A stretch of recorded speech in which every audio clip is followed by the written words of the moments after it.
ကထောက်ကတော့ပြင်ထားပါပြီဒါတော့ရှားတဲ့ပစ္စည်းတွေဖြစ်ပါတယ်ဒါကတော့ပဇွန်ပါ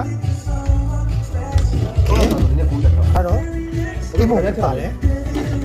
ဒါကတော့ရေဘဝဲဖြစ်ပါတယ်ပြီးတော့ဒါကကြတော့ဟာလဲပြည်ကြီးရေဘဝဲလုံးလားပြည်ကြီးငါလုံးလားခေါ်ကြတာချက်ချောက်လားမသိချက်ချောက်ရိုးလို့လားမဟုတ်ကင်းမဟုတ်ရေခုပြီးတော့ဒါတွေကဒါဘဲသားဖြစ်ပါတယ်ဒါတွေကတော့အသားလုံးတွေပါဘယ်တော့စုံလဲဆိုတာကိုကျွန်တော်ပြတာပါ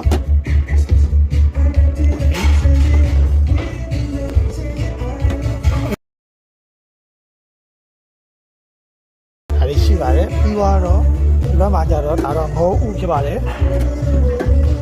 ဒါကြပါလို့အသားတွေတော့အသားတွေပဲပေါ့နော်လောက်ဆောင်လေးဆိုတာခဏမှာဒါတော့ဂုံးလုံးဖြစ်ပါတယ်ဒါတော့သားတွေဒီမှာတော့ဝတုံးတက်သားဖြစ်ပါတယ်ဒါတော့တုံးတက်သားကို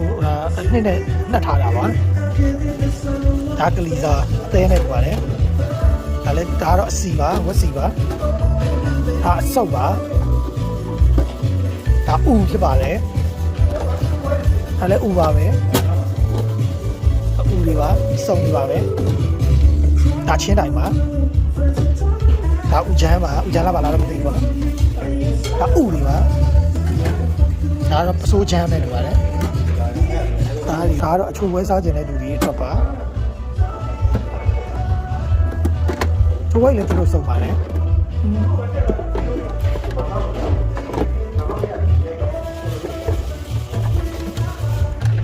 ကျိုးဝဲလည်းတော်တော်စုံပါတယ်ပြတော့မပြနိုင်တော့တော်တော်ဖြစ်နေပါလေတော်တော်လေးစုံပါတယ်ဒါရေခဲမဟုတ်ပါဒါချင်းကြီးပါချင်းရစပီတာ၄မျိုးတောင်မှရှိပါတယ်ပြီးတော့ဒီပါတယ်တာမှုဘီကွန်ပြီးရင်ဒါတော့အဖိုးကြီးတို့ပိုင်းတွေဒါတော့ပန်းကောက်ပြီးအစိမ်း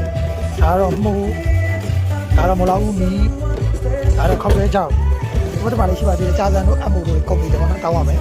ဒါကစုံရွက်ဟောဒါဆယ်လက်ဒီပြုံးနေတယ်လို့ဟာမျိုးဒါတော့မဟုတ်ဘူးအသေးထုတ်အကြီးထုတ်ဒါတော့ဆက်လက်ရွက်ဒါတော့ပဲပဲပါသူဖြစ်ပါလေဒါတော့အမေးသားနဲ့တူပါလေပုံစံကြည့်ရတာဒီမှာလည်းအသားတွေရှိပါတယ်ဒီဘက်မှာလည်းအသားတွေရှိပါတယ်ဒါတော့အေးအကန်တွေဖြစ်ပါတယ်နော်ဒီမှာလိုက်ချီးသီးလည်းရှိပါတယ်ချက်ဦးလိမ္မော်သီးလည်းရှိတယ်ဒါပါလေဆိုတော့ဒါတော့ထုတ်တွေဖြစ်ပါတယ်ဒါတင်းစားပါဒါပါထမင်းကြော်ပါဒါတော့ကနမဆလာချက်ပါဒါတော့ပဲပြအချိုချက်နဲ့တူတယ်မှုနဲ့မှုအချိုချက်ပါရှင်တော့ဒါတော့ counter ပြုတ်တွေပါလိစားဖို့ပါကဲဒါတော့တမောတီတောင်စားဖို့အတွက်ပြင်ပေးထားတဲ့ခေါ်ဖြစ်ပါတယ်ပေါ့နော်ကျွန်တော်တော့တမောတီမထောင်းတတ်ဘူးကြိုက်လည်းမကြိုက်ဘူးတမောတီတောင်ဆက်တယ်ပြီးတော့အရန်စိတ်ရွှေ့ရွှေ့နေတဲ့အရန်နန်းကျွန်တော်မကြိုက်တဲ့နေရာမှာလည်းပါတယ်အဆက်လည်းမကြိုက်တော့ကျွန်တော်တော့ဒါမလုပ်စားတော့ဘူးပေါ့နော်တော်တော်